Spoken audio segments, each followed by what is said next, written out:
Hello, Mama. Esenzakoze sesakoze ukuthi noma ngafa kanti nabalandela abangaka emhlabeni elophambi sibonga kubo bonke abathi abazolibona ingxelo likaMamthethwa kuhluthathwa sakhona ngiyabonga. Tears as Maskandi legend gets 260,000 rand. Daba Delisane bakhuluma laphana ke ngomculi osekhulile endimeni kaMaskandi uSipho Thwalofu Khoza. Hey madoda isiphilile insizwa, iminyaka yakhe ilapha kuma 80s. Silanda kulolu daba laphana kuyiDelisane ithi uKhosi FM traffic presenter Ayanda Msweli is honoring Maskandi King and legend Thwalofu Khoza by financially helping him fight an undisclosed illness. Isithombe ujabulani ke la sesolifunda udaba silibona ukuthi lihamba kanjani. Maskandi King and living legend Sipho Thwalofu Khoza is getting his flowers while he can still smell them. This 75-year-old, okay, akafiki ku-80 useseko 70. This 75-year-old musician from Empangeni on the KZN North Coast has been battling an undisclosed illness. He has now received financial support to help him fight his condition. The star earned his nickname Thwalofu, which means 12 in the 1960s because he played a 12-string guitar. He influenced his nephews Yashili Mhlophe Njengoba and Squebo Setambo Khoza to become top musicians like him. 260,000 raised for the king. On Saturday, 21 March, Thwalofu was honored at a special gala dinner. The event was organized to celebrate the oldest living Maskandi musician from the genre's first generation while he is still alive. Ukhozi, traffic presenter and philanthropist Ayanda Msweli organized the gala dinner. This came after Msweli visited Thwalofu at his home earlier this year to see how he could help him.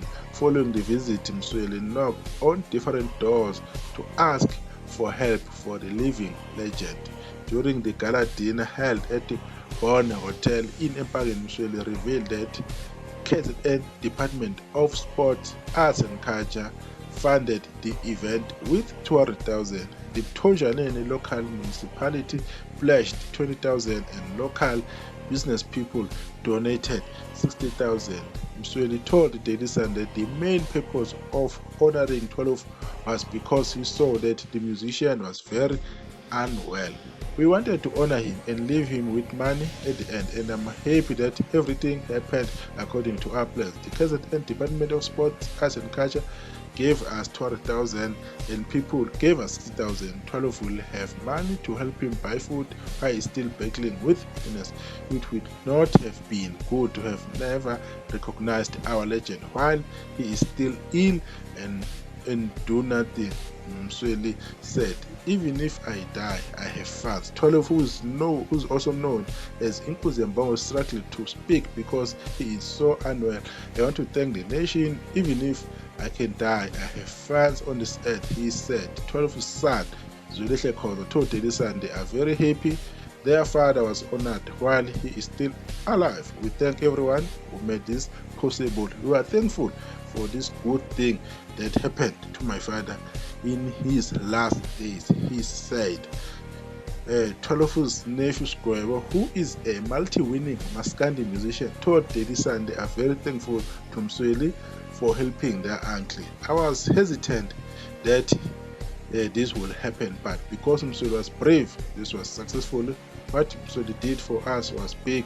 He knocked on doors for us and faced insult, but he continued.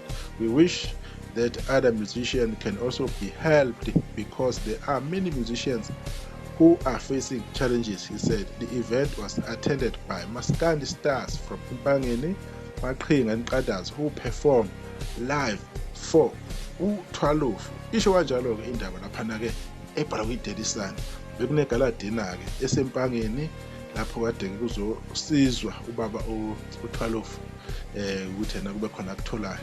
Umasipala nawo wasemthonjaneni ucontributile, nosomabhizinisi nabo bacontributile, udepartment of-arts culture nawo ucontributile. Yilokho kade bekuveza-ke. Sibuka kakhulu ukuthi-ke lolu daba silifunde kwaze wafika lapha. Nisahle ngenza ukuthi sisodibana kuzayo.